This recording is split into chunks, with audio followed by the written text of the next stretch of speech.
Okay, cool. Is that working? Cool. So I am from Wayfindr, and just before I start talking a little bit about what we do, I just want you all to think about how you got here today, how you travelled here. So I came all the way up from London, so I left my office, I had to get the tube, change at Euston, get the train, and then walk here. And then if you think about that journey again, but not being able to see anything. So how do you know which is the right bus to get on? How do you know whether you're on the right platform? Is this the right train? You've never been to this station before, so how are you going to navigate that? And that's the problem that we're looking to solve. So 2-3 years ago now, I was working with a group of blind young people, and they said we were going through, built a manifesto of what they wanted to see differently in London, how they wanted to make their lives better. And the biggest thing they said was transport. Is if you can't see, you can't drive. So you'll always be relying on public transport until the self-driving cars come, and then everything will be fine. And they were saying, we can use Google Maps on our phones to help us navigate up, above ground, but the tube suddenly is just impossible. And if any of you have been to like Oxford Circus at rush hour, it's not really a nice environment anyway, regardless of whether you can see or not. So I'm going to show you a quick video that, if the sound works, will explain a little bit about our project.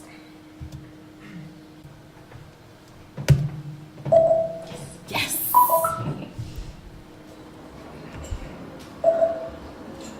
Welcome to Euston Station. For London Underground trains, walk forward and take the escalator down to the ticket hall. I think the main issue for me about travelling is having to ask for assistance. I would rather try to attempt the journey myself. Our mission is to empower vision impaired people to independently navigate around the world. It's a joint venture between us two and the RLSP, and we're really proud to have Google Org and Transport for London behind us to deliver this impact to the vision impaired community. Cross the white gate at your 10 o'clock. After the gate, walk forward. So we were approached a while ago by a company called us2, we're a design company, and the RLSP, with about an idea around how we can get messages through using apps to people to help them get around stations more easily. That's exactly the kind of thing we want to do, because we pride ourselves on really championing accessibility for all our customers. So this year we launched the Google Impact Challenge Disabilities, which is a Google.org initiative that's focused on finding innovative nonprofits using technology to increase independence and opportunity for people with disabilities all around the world. So when the Wayfindr and RLSP team came to us, we were really excited because they had a solution to a known problem. At Wayfindr, we're developing an open standard, and we hope to share through the open standard advice and tips on how to install beacons in your built environment. The reason why we're developing an open standard is so that when a vision impaired person moves from environment to environment, they can just have a consistent, seamless experience. So a lot of logistics around this that we have to get right if we were to decide to use it elsewhere. But so far the results have been promising. We just want to make sure though that we understand everything there is about where you put it, how you maintain it, how you get access to it, and all that kind of stuff. And that's what we're working on now. That made me feel a little bit more like a Londoner, because you can get shots and stuff on the underground, but I feel like that's what travelling in London is all about. We can kind of be in the midst of things a little bit more, rather than having a person guiding us and making sure we keep away from everybody. I think it just made me feel included in just travelling, really. We can't do it alone. We need organisations and people that share our vision to get in touch to help us make Wayfindr a success. Eventually, hopefully, it won't just be the underground. Hopefully we can use natural rail on our own as well, because I travel outside of London as well, and I need assistance with that as well. So to be able to do that would be amazing, and then eventually, hopefully, it could be expanded to city level, to restaurants, to shops, and that would be really revolutionary. That would change our lives, I think. We wouldn't need any assistance to get anywhere. If we had Wayfindr, it would bridge the gap between someone who's sighted and non-sighted that little bit more, I think. Yeah, what she said.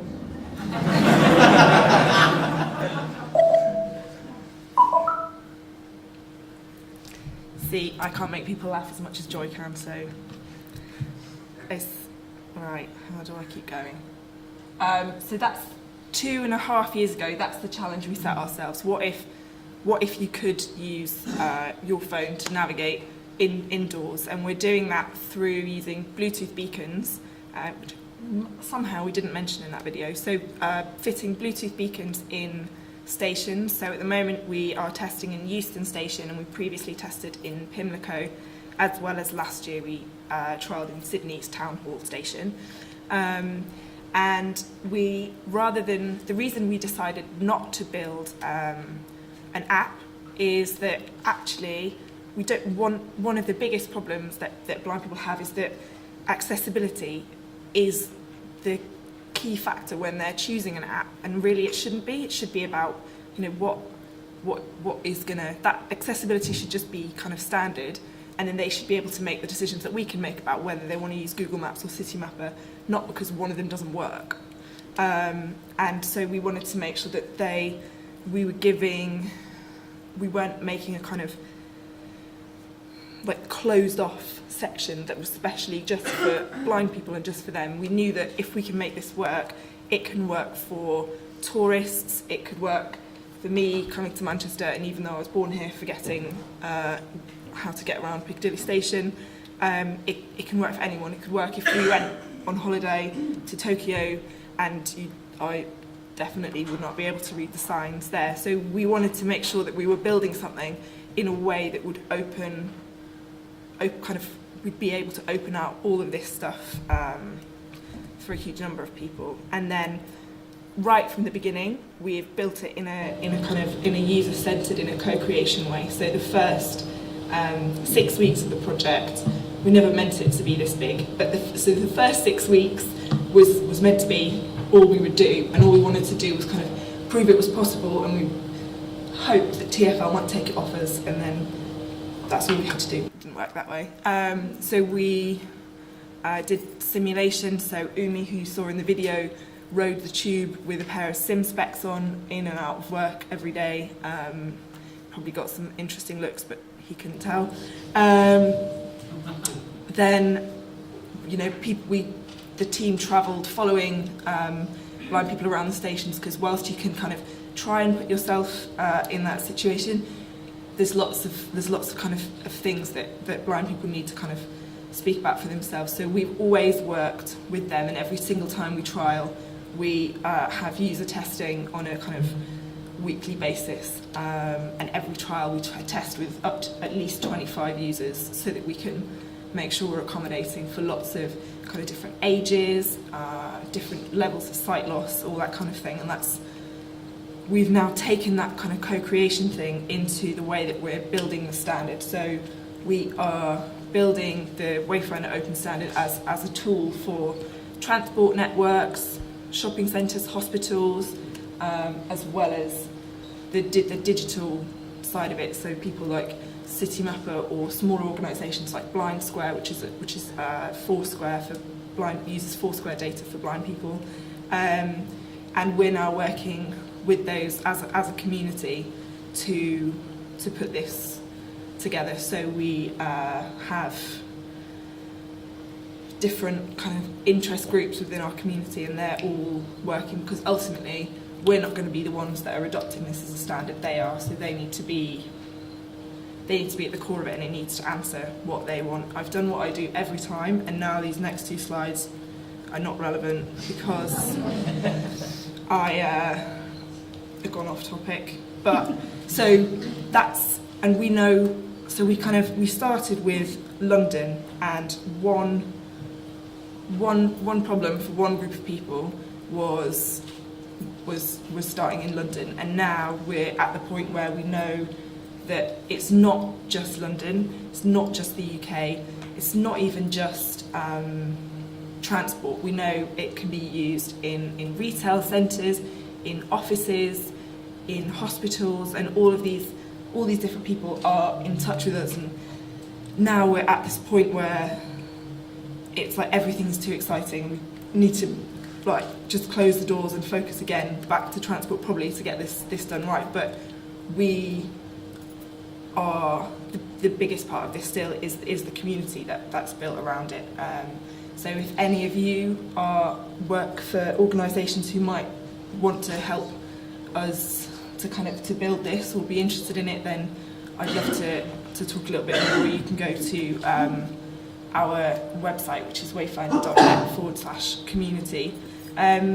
Does anyone have any questions? Because I've probably skipped over loads of things because I get really excited when I talk about this, and I could talk for hours. So it's easier if there's questions. If you can ask a question, you can have the mic. That's cool. Anyone? That must be the best presentation I've ever done if I answered every single question. There is a question. Hello. I just thought I'd ask if you could talk a little bit more about, wow, that's loud. If you could talk a little bit more about why it's not an app and why you're not developing software versus developing a standard. Okay. So we don't, as I said, we don't want it to be that we are creating one product that then means that there's other products that can't use this service.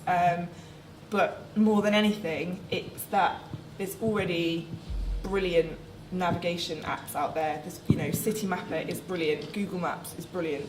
There's no point in us spending a load of money trying to reinvent the wheel and build this whole new service when actually you can use Google Maps all the rest of the way. If we can build this part, then you don't need to be changing apps, because that's another pain for everyone. It's like, I need to use this app for this, and this one for this, and this one for this, and the more they can exist within one service, the better. And also it allows, we know that it's got so many uses and we can't do all of them. We're a team of